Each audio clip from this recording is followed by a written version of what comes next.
So, in case you don't know, Pearl Davis is basically an anti marriage advocate for men. She has a YouTube channel where she points out flaws in the current divorce system, and I think she makes some good points in that regard, and when she speaks about the difficulties men face when dating. However, I feel her channel has become less about championing a cause and more about simply hating on women. Ultimately, I think her message has become one of despair for men looking to have a family, and in the long run does much more harm to her audience than good.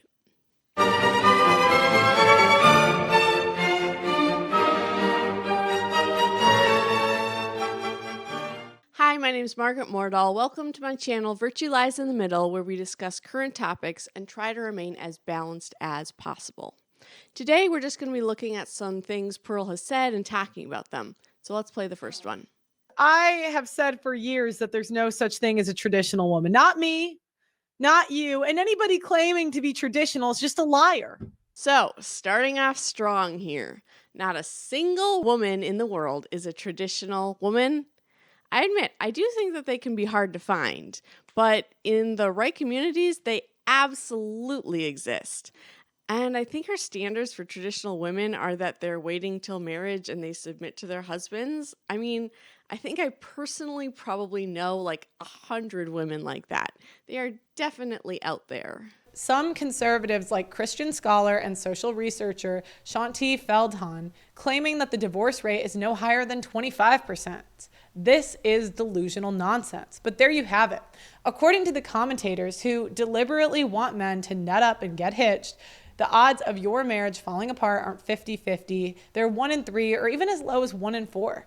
Now, you might argue that if you started your car in the morning and there was a 25 to 35% chance of your car exploding, you'd be more likely to just take the bus. But for marriage advocates, a 25 to 35% chance of having your life ruined and your finances destroyed is an acceptable risk for men to take, for God and country. For perspective, the odds are actually worse than a round of Russian roulette. Of course, as mentioned, the most reliable estimates for the modern divorce rate are currently between 40 and 45% of all marriages failing, slightly less than half. Not exactly great. Okay, so divorce rates are depressing no matter what way you look at it. However, here's the deal. I am not a statistic. There are so many things you can do to make sure that you and your partner do not divorce. Marriage classes, counseling, living in a community where divorce is frowned upon. I live in a community like that, and divorce is basically unheard of here. I mean, think of it like this. The adult obesity rate in America is like 40%. Does that mean that I have a 40% chance of getting obese? No, because I make my own choices. Of the 50% of people getting divorced, most of them are not doing everything they can, and most of them are not taking it that seriously. But you can. You can be different. Stop choosing to be a statistic. You know, when Ernest Shackleton wanted to go explore the Antarctic, he put this ad in the newspaper.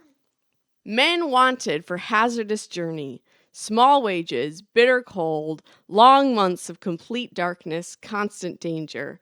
Safe return doubtful, honor and recognition in event of success. And 5,000 men showed up ready to take on this extremely perilous adventure. But now we tell men, oh no, 50% chance of divorce, better not take that risk. Imagine if you were a reporter in the 70s and you said, look, crime's going to get worse. Immigration's going to get out of control. America is not going to look like the America we have today. Like, you listed all this stuff. Women are going to abort their kids. That's going nowhere. You would seem like an evil, like, doomer. And then everyone would say, no, that's not going to happen. And then you're like, oh no, it's going to happen.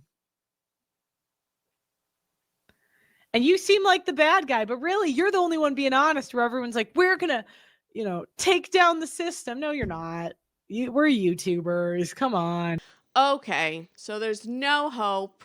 I might as well give up. We're basically living in a post-apocalyptic society here. Whatever. Again, statistics might go down, but I am the master of my fate. I am the captain of my soul. And this is why Pearl's messaging is so detrimental to men.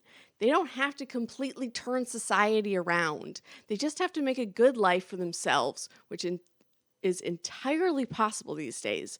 She's leading men to believe that wallowing in loneliness and bitterness is better than taking a risk and getting what you want.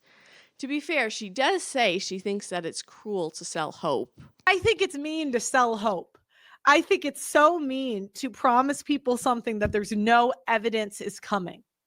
I think that's mean. I think people waste years of their lives waiting for something that's never going to come. So I won't do that. But I disagree.